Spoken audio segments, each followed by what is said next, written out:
Hi అండి, నమస్తే. నేను మీ Shanti. Welcome to Shanti's vlogs. ఈరోజు వీడియోలో మార్నింగ్ బ్రేక్ఫాస్ట్లోకైనా లేకపోతే ఎప్పుడైనా పండగలప్పుడు నైవేద్యంగా ప్రసాదంలో చేసుకోవాలన్నా మంచి టేస్టీగా ఉండే కట్టె పొంగల్ని చూపించబోతున్నాను.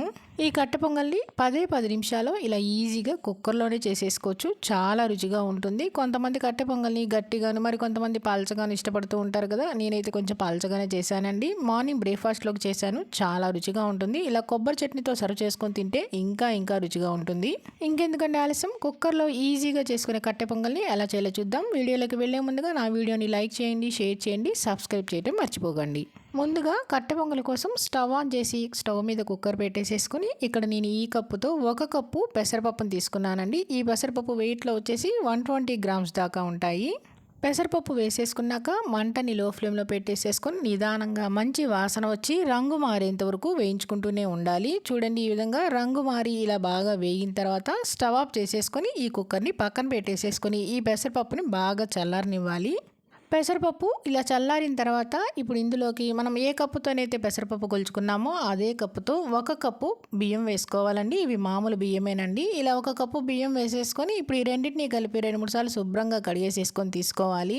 ఇలా కడిగేసేసుకున్నాక ఇప్పుడు ఇందులోకి మనం ఏ కప్పుతోనైతే పెసరపప్పు బియ్యం కొలుచుకున్నామో అదే కప్పుతో 10 కప్పుల నీళ్ళని పోసుకోవాలండి.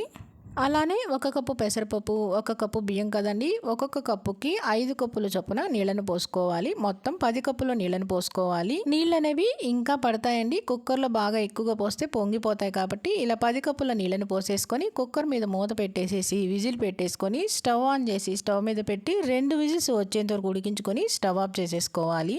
2 విజిల్స్ వచ్చి స్టవ్ ఆఫ్ చేసేసుకొని ఆవిరంతా పోయాక మూత తీసుకోవాలి. మూత తీసిన తర్వాత ఒకసారి ఇదంతా బాగా కలిసేలాగా కలుపుకోవాలి.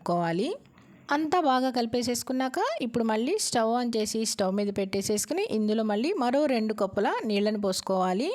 నేను ముందే కుక్కర్లో నీళ్ళు ఎక్కువ పోసుకుంటే పొంగిపోతాయని చెప్పా కదండి. ఇలా మళ్ళీ స్టవ్ ఆన్ చేసి స్టవ్ మీద పెట్టేసేసుకున్నాక 2 కప్పులు నీళ్లు పోసేసుకొని ఒకసారి అంతా కలిసేలా కలుపుకోవాలి. చూడండి, ఇది కొంచెం పలచగా ఉంది కదా. చల్లారిన తర్వాత ఇంకాస్త గట్టి పడుతుంది, ఇంకాస్త మెత్తగా కూడా ఉడుకుతుంది. అంతా ఒకసారి కలిపేసేసుకున్నాక ఇప్పుడు ఇందులో రుచికి సరిపడంత ఉప్పు వేసేసుకొని ఉప్పు అంతా కూడా ఒకసారి కలిపేసేసుకొని ఇప్పుడు మంటని లో ఫ్లేమ్లో పెట్టేసేసుకొని దీన్ని ఉడకనివ్వాలి. కట్టె పొంగల్ని ఇలా మధ్యలో కలుపుకుంటూ ఒక 2 నిమిషాల పాటు ఉడికించుకోవాలి. దగ్గరగా అయ్యి మెత్తగా ఉడికేంత వరకు ఉడికించుకుంటూ ఉండాలి. కట్టె పొంగలంతా దగ్గరగా అయ్యి మెత్తగా ఉడికిన తర్వాత ఇప్పుడు మనం కట్టె పొంగల్లోకి పోపు వేసుకుందాం. పోపు కోసం స్టవ్ మీద ప్యాన్ పెట్టేసుకొని ప్యాన్లో 1/2 కప్పు నెయ్యి వేసుకోవాలి.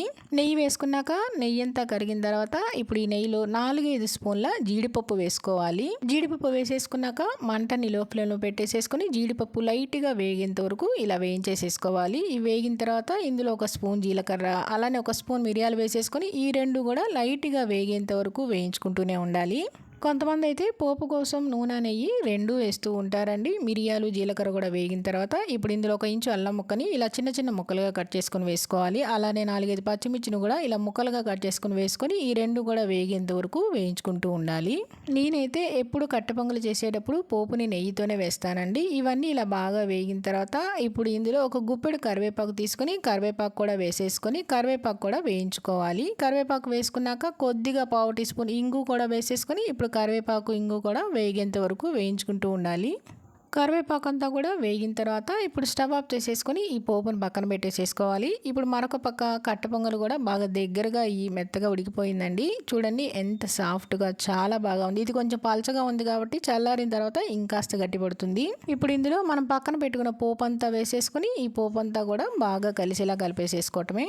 పోపు అంతా కలిపేసేసి స్టవ్ ఆఫ్ చేసేసుకొని సర్వ్ చేసేసుకోవటమే. అంతేనండి, ఎంతో టేస్టీగా ఉండే కట్టె పొంగల్ రెడీ అయిపోయింది. చల్లారిన తర్వాత కూడా గట్టిపడదు, అంత టేస్టీగా ఉంటుంది. నేనైతే మార్నింగ్ బ్రేక్ఫాస్ట్లోకి చేశానండి.